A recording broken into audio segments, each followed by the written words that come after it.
Taste the Daily. Tiruvannamalai மாவட்டம் ஆரணி மற்றும் அதனை சுற்றியுள்ள பகுதிகளில் 2 தினங்களாக பெஞ்சல் புயல் காரணமாக பெய்த மழையில் நெற்பயிர்கள் பெருமளவு சேதமடைந்தன. முள்ளிப்பட்டு, காமக்கூர் பாளையம் மற்றும் களம்பூர் உள்ளிட்ட பகுதிகளில் மழை காரணமாக 300 ஏக்கரில் பயிரிடப்பட்டிருந்த பயிர்கள் சேதமடைந்தன. ஏக்கர் ஒன்றுக்கு 30,000 ரூபாய் வரை செலவு செய்து பயிரிடப்பட்ட நெற்பயிர்கள் அனைத்தும் நஷ்டமடைந்ததால் விவசாயிகள் வேதனையடைந்துள்ளனர். ஸ்டாலின் அரசின் வேளாண் துறை அதிகாரிகள் இதனை முறையாக ஆய்வு செய்து ஏக்கருக்கு 50,000 ரூபாய் வரை நிவாரணம் வழங்க வேண்டுமென விவசாயிகள் கோரிக்கை வைத்துள்ளனர். 8 ஏக்கர் 4 ஏக்கர் நெல் பயிர் இருக்கு. அது மழையால் பாதிப்பாயிடுச்சு. 4 ஏக்கர் நாற்று நட்டோம், அதுவும் மழையால் போயிடுச்சு. நான் வந்து 2 லட்சம் ரூபா செலவு பண்ணி எனக்கு இதுவாகிடுச்சு. என்னை சுற்றி காமக்கூர் பாளையம், மலையாம்பட்டு, பொங்கம்பாடி, காலம்பூர் எல்லாமே இருக்குது. இதெல்லாம் வந்து தமிழ் அரசு ஏற்று நிவாரணம் வழங்கணும். தமிழ் அரசு வந்து இந்த இழப்பீடுக்கு நிவாரணம் வழங்கணும். காஞ்சிபுரம் மாவட்டம் திருக்காளிமேடு ஆதி திராவிடர் குடியிருப்பில் கழிவுநீர் சூழ்ந்ததால் பொதுமக்கள் அவதிக்குள்ளாகினர். பெஞ்சல் புயல் காரணமாக பெய்த மழையால் மஞ்சள் நீர் கால்வாயில் அடைப்பு ஏற்பட்டு மழை நீருடன் கழிவுநீரும் கலந்து குடியிருப்பு பகுதிக்குள் புகுந்தது. மழை நீரோடு கழிவுநீர் கலந்து தேங்கியுள்ளதால் சுகாதார சீர்கேடு ஏற்பட்டு நோய் தொற்று பரவும் அபாயம் உள்ளதாக மக்கள் குற்றம் சாட்டுகின்றனர்.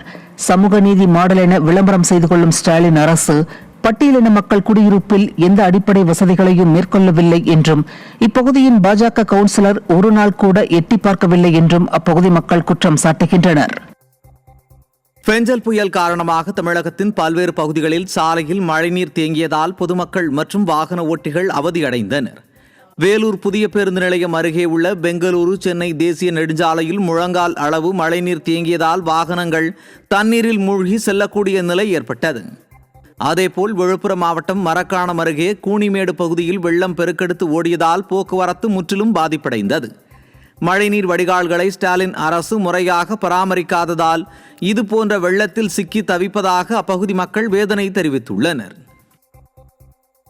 கள்ளக்குறிச்சி மாவட்டத்தில் நேற்று மாலை முதல் தற்போது வரை இடைவிடாது பெய்த மழையால் மழைநீர் தேங்கி தரையோடு தரையாக சாய்ந்த பயிர்களை கண்டு விவசாயிகள் கடும் வேதனை அடைந்தனர். சங்கராபுரம், சின்னசேலம் மற்றும் தியாகதுர்கம் உள்ளிட்ட பகுதிகளில் அறுவடைக்கு தயாராக இருந்த 1000 ஏக்கர் பயிர்கள் கடுமையாக பாதிக்கப்பட்டுள்ளது.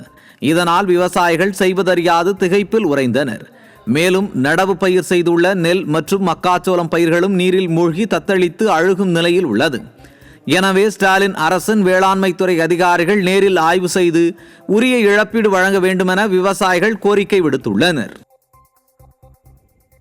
காஞ்சிபுரம் மாவட்டம் ஸ்ரீபெரும்புதூர் ஒன்றியத்திற்குட்பட்ட பகுதிகளில் நெற்பயிர்கள் மழைநீரில் மூழ்கி சேதமடைந்துள்ளதால் விவசாயிகள் வேதனையடைந்தனர். மேலேரி, சிங்கிலிப்பாடி, எடையார்பாக்கம் உள்ளிட்ட கிராமங்களில் 300 ஏக்கருக்கு மேல் விவசாயிகள் நெற்பயிர்களை நடவு செய்திருந்தனர். பெஞ்சல் புயல் காரணமாக ஏற்பட்ட மழையால் அறுவடைக்கு தயாராக இருந்த சுமார் 50 ஏக்கருக்கும் மேற்பட்ட நெற்பயிர்கள் நீரில் மூழ்கி சேதமடைந்துள்ளது. கணக்கெடுப்பு என்ற பெயரில் கண்துடைப்பு நாடகம் நடத்தாமல் நேரில் ஆய்வு செய்து உரிய இழப்பீடு வழங்க வேண்டுமென திறனற்ற ஸ்டாலின் அரசுக்கு விவசாயிகள் கோரிக்கை விடுத்துள்ளனர்.